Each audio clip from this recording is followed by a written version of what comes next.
Hello everyone, I am Shaktiranjan Das. Today we are going to discuss about basics of investment. Friends, let's start our discussion with the famous line of Warren Buffett. He said, if you buy the things you do not need, soon you'll have to sell the things you need. The essence of this line is that you must have a clarity what exactly you want and what not. And the same philosophy could be applicable in the investment also. And that create the concept of effective decision making, which we are going to discuss in our subsequent session. So far the today's session is concerned, we are going to focus on the investment philosophy and the fundamental concept of investment, right? Before jumping into the concept of investment, we need to know the basic background of the investment, the root of the investment. In fact, there are certain elements which are responsible for the concept of investment. Their interaction creates the concept of investment. So the first element is your earnings. What do you mean by the earnings? Earning means the money obtained in return of labor or services, or it is the income of a person, right? But question comes, what will do with that income? What will do with that earnings? For example, I earned 50,000 rupees. Now what will do with that 50,000? The answer is obvious. I will spend that money, I will use that money for satisfaction of various wants. It may be my basic needs like food, clothes, shelter. It may be for my luxury also. Now when I have earnings, I have income, and I am utilizing my income for satisfaction my various wants, that create another concept. That concept is your consumption. So far we understood what is earnings. Then we move to the another concept, that is consumption. So consumption means, in economics we have already read, it means the use of resources. And when you use a resources or commodity, we are really using the one satisfying quality, or we are utilizing utility of that commodity. Now another concept derived, that is utility. What is utility? Utility means one satisfying capacity of a commodity.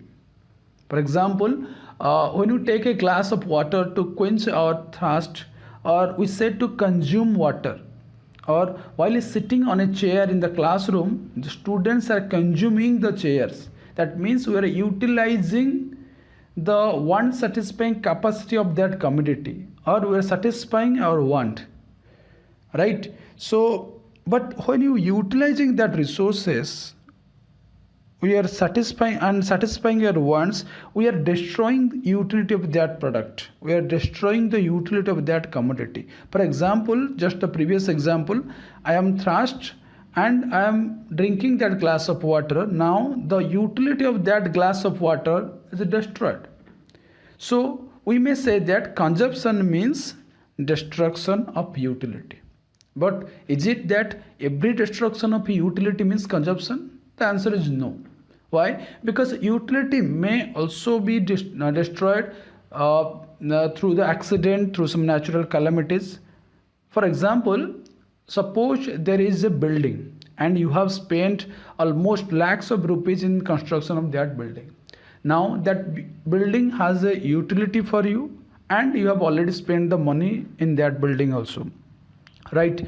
Now, but you have not consume that building because you are not live in that building also. But due to some natural calamities, now the building has been collapsed. So when the building is collapsed, that means the utility is now over. So when the utilities get over, but you have not consumed it because your want of living in that construction, in that building, is not fulfilled. So in that case, that utility is destroyed, but the things are not consumed. So we may derive one statement that consumption means destruction of utility, but every destruction of utility is not consumption, because the utility may be destroyed by accident, for natural calamities, by fires, by etc. Right? So that is the concept of consumption and utility. So far we understood what is consumption, what is utility, as well as what is earnings also. Now the question comes, when I have earnings and I am utilizing that earnings for my consumption, for satisfaction of my wants, why not I consume fully, or why not I use my entire earnings in the present consumption? Like the previous example, suppose I have 50,000, why not I use my 50,000 fully in that month? Rationally we don't do that. Why? Because we are quite sure that we don't know that what will going to happen in the future. So if I completely use my entire earnings in the present consumption, I have to face difficulties in my future consumption. So in order to meet my future consumption, in order to meet the future uncertainties, as well as to capture the future opportunities, I sacrifice my certain present consumption and kept aside my earnings for future consumption.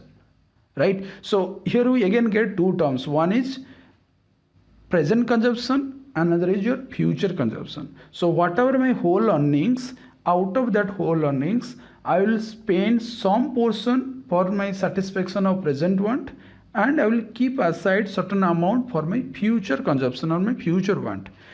That is create another concept that is called your savings. So what do you mean by savings?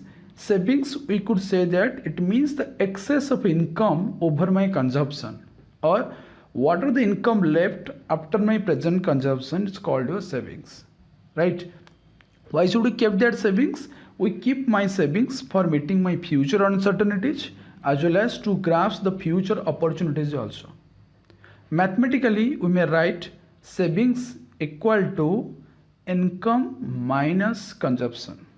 Or we also suppose other thing remaining the constant, we may also derive the mathematical function savings is a function of income.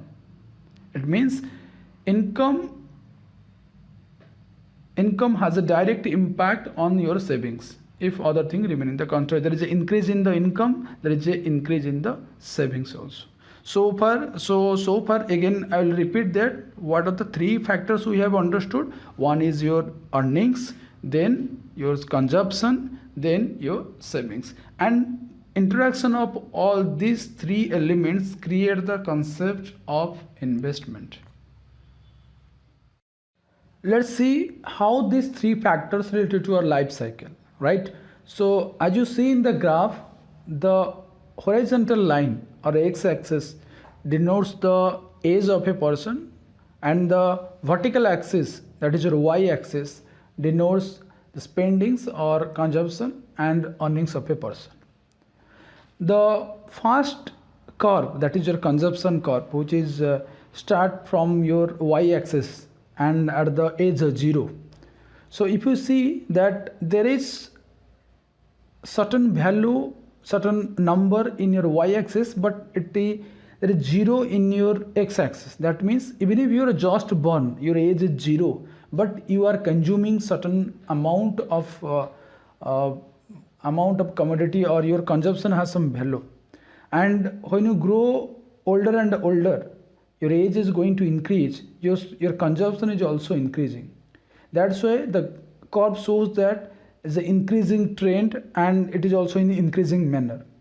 But after a certain period of time, particularly if you just see the graph, it is all about your 60 or 60, 70 around, your consumption is also going to decrease, right? And it is slowly decreasing in a decreasing manner. And particularly if you see the earnings curve also, that though earnings curve is now start from the 0, but after a certain age, your earning capacity is going to increase. You have that earning capacity. So when your earning capacity increasing, for example, it is not exact graph, it is a majority, on the basis of majority of data we construct that graph. So as you see in that graph, that particularly in the age of 10 to 12, you start increasing. Nowadays, if you see that any child artist also, now he or she is earning crores or thousands or lakhs of money also by making stage show. In fact, Warren Buffett also earned his first income at the age of 11. So it is possible. So in that case, on an average, we could say that you could earn certain amount of money at the age of 10 to 12 also, but that will also going to increase at an increasing trend as you grow older and older. And there is a point in which your income is exactly equals to your consumption, and that is your first break-even point. We may call it as a upward break-even point. So here your consumption equals to your income. Then your income is going to increase. You may enhance your skill, or you get more responsibility, more job, like that your income is going to increase. So when your income is going to increase, and after a certain period of time you touch your peak, after that your earning capacity also going to decrease, and you start decreasing. That's why the earnings curve is also going to decrease.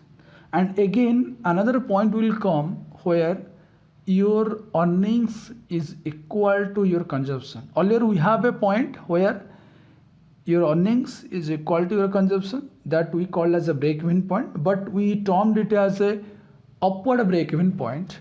Again here also we touch another break-even point, but we call it as a downward break-even point. And it is discouraging also, because earlier was encouraging. We are heading towards more income, but here our income is going to decrease. So in that that is another break-even point. And after a certain period of time you may also see that you are consuming more than what your earnings. So that's why it is decreasing. So the idea is that in typically after a certain period of time your earnings is more than your consumption, and whatever left and whatever the gap in that period, that is your savings. And as you see that the shaded area, the green shaded area in your graph, right? And what is the role of that savings? So when you grow older, and in that period of time where your earnings is less than your consumption, in fact after retirement some of may earning capacity is completely zero. They are not getting any amount as an income, as a source of income, but they are consuming certain amount of things. So in that case the savings will play a vital role. The more you have saved in your time of your peak age or your earnings age, that will help you to sustain in that future. So that is the three factors is directly impacting our day-to-day life. We must have a clarity how these three terms related to our life, right? So as you see that consumption will continue, and will still consuming till our last breath of our life, right? So we need to have look on the basic consumption functions also. If you see that consumption function is nothing, it is a relationship between consumption and income. So there are certain consumption which are constant irrespective your level of income, irrespective your age, or irrespective your any situation. That is your autonomous consumption, or we may call it as a basic consumption, right? Your food, you have to take food, right? Your shelter, your cloth. So these are basic needs, the basic consumption, right? And when your income is going to increase and increase, in that case you may consume certain more things, that for example luxurious things.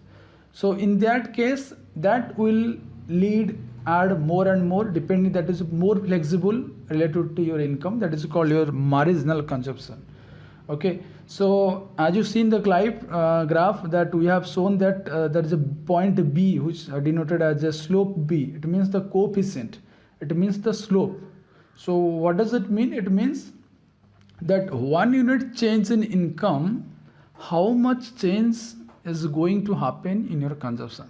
That change, that degree we can measure through a coefficient slope, that is called your B. So in consumption function we may term this a consumption function C equal to A, that means your autonomous consumption, plus how much degree, that is a coefficient of your income, right? So this is your consumption function.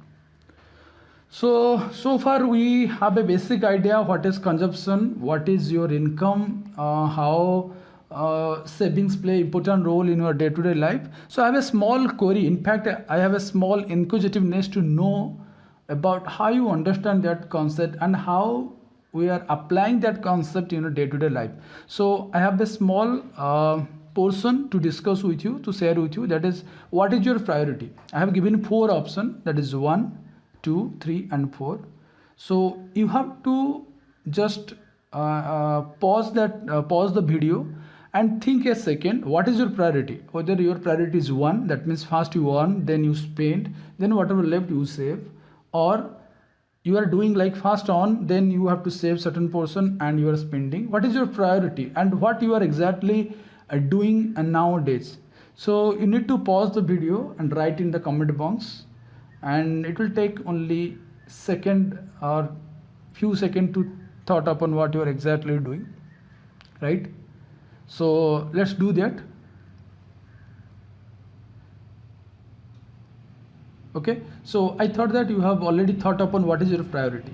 Now check that whether you are going towards in the right direction, whether we are heading towards the right direction or not, whether our priority is in a right track or not. We need to clarify our priority. Okay, so I'm not going to clarify your priority. In fact, there is a already successful person in the field of investment, is a giant investor. Yes, I'm talking about Warren Buffett.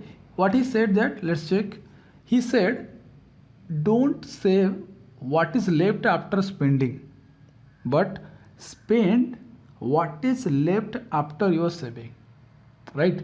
So what is giving, what you want to say, that he said that your savings should have more priority than your spending. So you first save, then you go for your spending. Why? Because once you go on spending, you don't have a control over it. Sometimes you become greedy to purchase more things. Suppose you go for a online store, or you purchasing certain items, some dress materials, you may purchase some more. So there is no limit to that. But if you give first priority your savings, once whatever the amount, if you lock it, if you fix it, if you save it, after that whatever you have going for spending, then you could have more savings which will help you in the future also. So we may say that the ideal priority is your second point, that is earnings, then savings and your spending, right?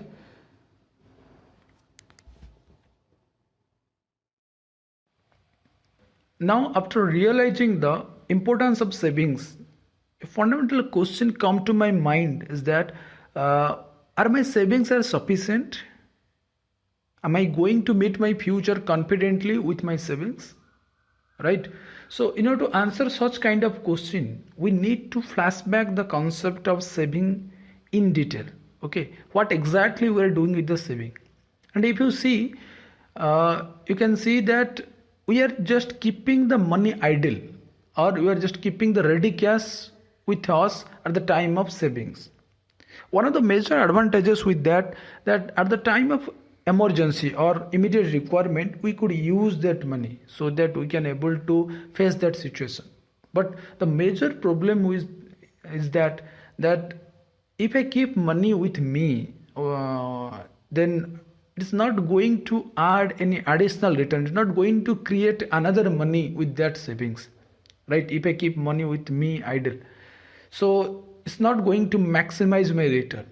Then another problem is that it also creates some kind of risk. It is also backed by some kind of risk, like risk of theft, risk of fire, risk any kind of natural calamities, maybe going to lose my entire savings. So that also creates such kind of risk, which also create a fear of losing that money also, right? And maybe to cope up with that risk, I may have to bear some kind of cost to protect of that savings also. So it may also costly. But the most important thing is that if I keep money with me, it's going to reduce its value. Okay, so because of inflation, as you already know that inflation means state of rising prices. So when the prices are going to rise, I'm going to reduce my purchasing power. For example, I could say that 15 years back, I can purchase 4 panipuris at the rupees of 1. So we may say that at 1 rupee we can get 4 panipuris. But now we have to pay 1.5 rupees for 1 panipuri, for example, right?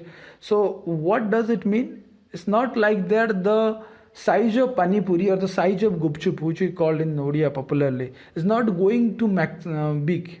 It's the same size. Maybe the quality has been degraded, whatever the earlier was, but the price has been increased. When the price has been increased, earlier for 4 panipuri we have to pay 1 rupee. Now for 1 panipuri we have to pay 1.5. So what are the capacity of 1 panipuri now has been reduced. So similarly, if I keep money with me, what will happen? Maybe pen and paper I have 1000 rupees, 1 crore rupees, 10 lakhs rupees, but it may be carrying the value of 50,000 rupees, maybe less than that. What are the face value of that money? So if I keep money with me, what will happen? Now the value of money has been reduced. Okay, now if these are the problem, then what is the solution? The solution is that we need to keep our money in such a forum where we could able to avoid all such kind of problem. That means we can maximize our return, okay, we can minimize our risk, as well as we can able to hedge the inflation, okay. And it is only possible if I commit my fund to such a avenue where I could get future returns, as well as I quite assure about some kind of minimization of risk where I could get compensation for my inflation. And that possible if I invest my money. Now we finally come to our point, that is the investment. So what is investment? If I want to give a proper definition of that, we can say that investment means current commitment of fund in one or more asset in the expectation of reaping future benefit. Okay, I will repeat it again. So what do you mean by investment? It means the current commitment of fund in one or more asset in the expectation of future benefit, right?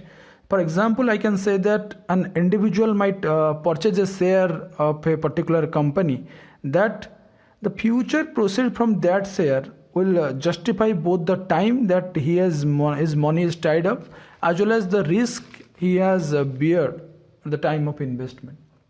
So that is your investment. We'll clarify that definition in phase wise manner. So again come back to the definition, right? So if you see, the first term of investment is that investment means commitment of fund, right? The word commitment is very, very vital at the time of the concept of investment. So what do you mean by commitment? Generally we know that commitment means fixing, or we can say that we are stick to a particular aspect, we are bound to a particular thing, we are dedicated to a particular thing. That is a commitment. Suppose I could say that I am committed to this profession. That means whatever the situation will come, I will stick to this profession. I am committed to this building. That means I will stay with that building. So commitment of fund means when you fix, when you lock up your money to a particular avenue, to a particular thing, that is called your commitment of fund. The next point is that commitment of fund in one or more asset. So you can commit your fund either in one asset or multiple asset, no issue with that. But which kind of asset? There are two kinds of asset. Either you can commit real asset, another is your financial asset, or both also, right? So what is real asset? We now get another 2 points, that is, one is a real asset, another is financial asset. Maybe some of you know that, but again for your better understanding I will clarify that. What is a real asset? Real asset, it refers to all those assets which are contribute directly, again which are contribute directly to the productive capacity of the economy, as well as generating income directly. Or we can shortly we can say that it refers to all those assets which helps in generating the income directly, that is called your real asset. For example, you can say machine which are directly used for the production of goods and services, land which are directly used. So machine, land, like that, we can say that these are our real asset. Then what is financial asset? Financial asset means is the asset which derive the value from the contractual claim. Okay, which derive the value from the contractual claim, or you may say that the financial asset is the claims to the income generated by the real asset. Is the claim of the income generated by the real asset. For example, your share, debenture, bank deposit, everything, like your all financial assets or financial documents. So for example, if you cannot own a auto plant, you don't have that much amount of money through which you can construct your own auto plant, which is a real asset. But you can still buy the shares of any automobile company like Ford, Toyota, etc. And you can claim your income, whatever the income they have generated by utilizing their plant. So that is your financial asset, means the asset through which I can claim the income generated by the real asset. Financial asset are giving money. By taking that money, real asset, we construct real asset. By helping the real asset, we are generating the income directly, and through that income we are again distributing to the financial investors. Like traditionally, if you see that in case of or household savings in most of the emerging economies, the ratio of financial asset to real asset is more. Financial asset as giving more priorities in all the emerging economies, and it should be. Why? Because when you give the financial asset utmost priority, it helps to mobilize your fund. It will help to strengthen your financial system, right? But so far India is concerned, if you see the trend also, India, the ratio of financial asset to real asset is low comparatively to other emerging economy. Why? Because in India, real asset giving more priority than the financial asset. There are basically three important reasons. The one major important reason is that is your black money. So what is black money? Already you know, that is the money which are not earned through fair wage. So many people are trying to avoid their black money, trying to avoid their the income source which are not get legalized way.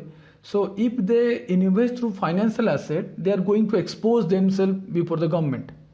They come under the purview of the jurisdiction of the government. So in order to avoid such kind of their issue, such kind of problem, they are not interested to go with the financial asset. Rather than they can purchase any gold, they can purchase real asset, real estate, they can construct building. So that will be, they can avoid, they can hide their savings, they can hide their source of income. So that's one of the major ways of black money.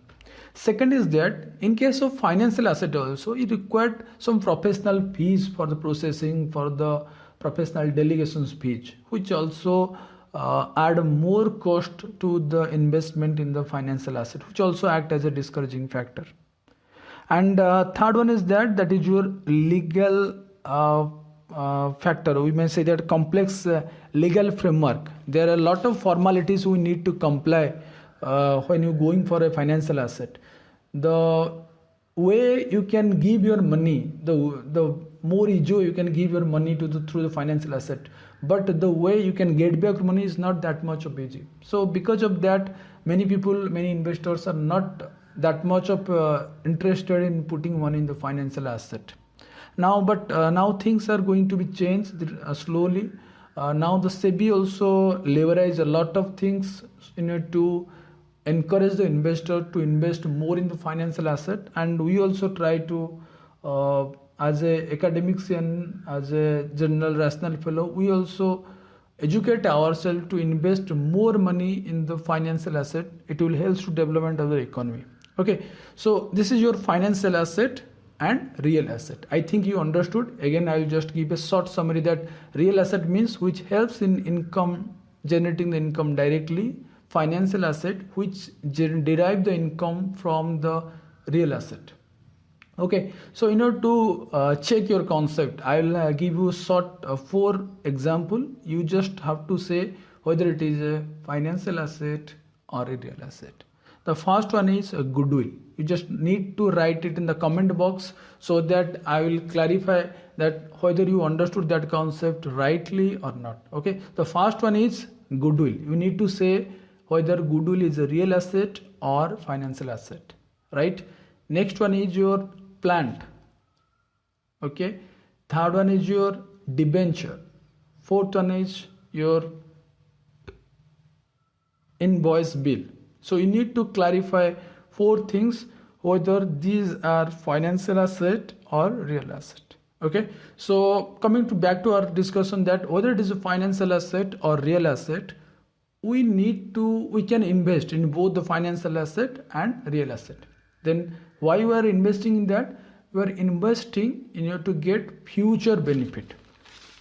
Like we have expectation of getting some return in the future.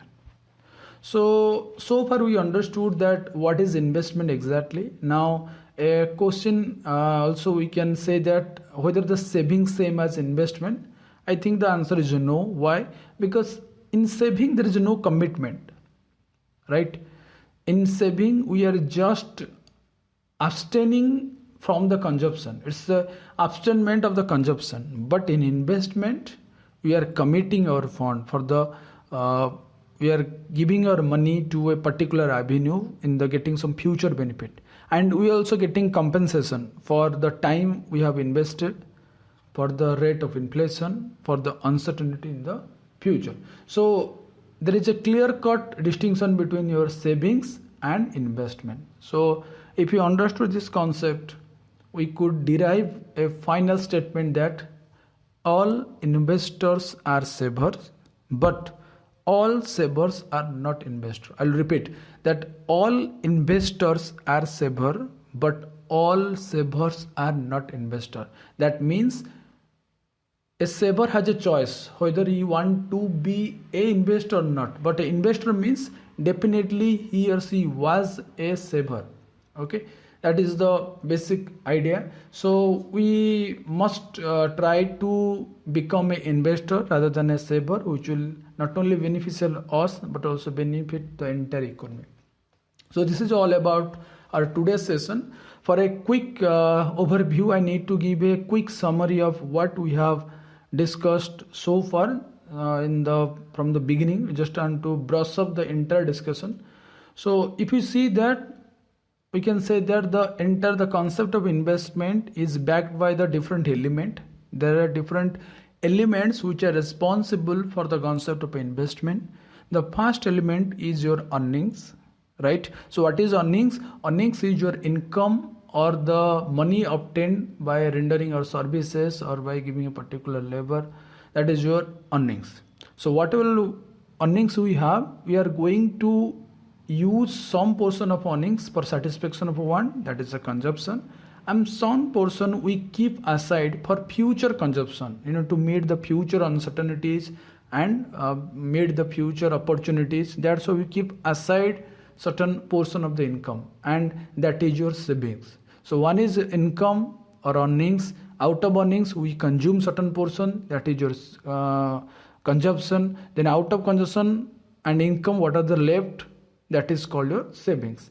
And within that also we read that in the consumption also, when we are consuming a particular thing, after the consumption we have already destroyed the utility of that thing. So consumption means destruction of utility, but not necessarily every destruction of a utility is consumption, because utility may be destroyed through any accident or any fire or any other natural calamities also. Now if income, savings and consumption, then savings is not sufficient. Why? Because saving is not going to maximize my return, it's not going to minimize my risk, it's not going to hedge for the inflation. So that's why we need to put our money, we need to commit our fund to such an avenue where we can get benefit of that, or you can say that these are the objective of investment, that is to maximize my return, minimize my risk and to hedge against the inflation. So we need to invest. While we are going to invest, we can invest in financial asset as well as in the real asset, and we also investing our money for the expectation of getting some future. So I think you have already understood the concept. Still, if you have any doubt or any suggestion, you can write it in the comment box. I'm happy to know that where you have a doubt or where you have understood. I will continue with that also. So with this, I will say big thanks for your patient listening. I will end our session with the again famous line of Warren Buffett that is also related to the investment. He said that the best investment you can make is an investment in yourself. The more you learn, the more you earn. Thanks a lot.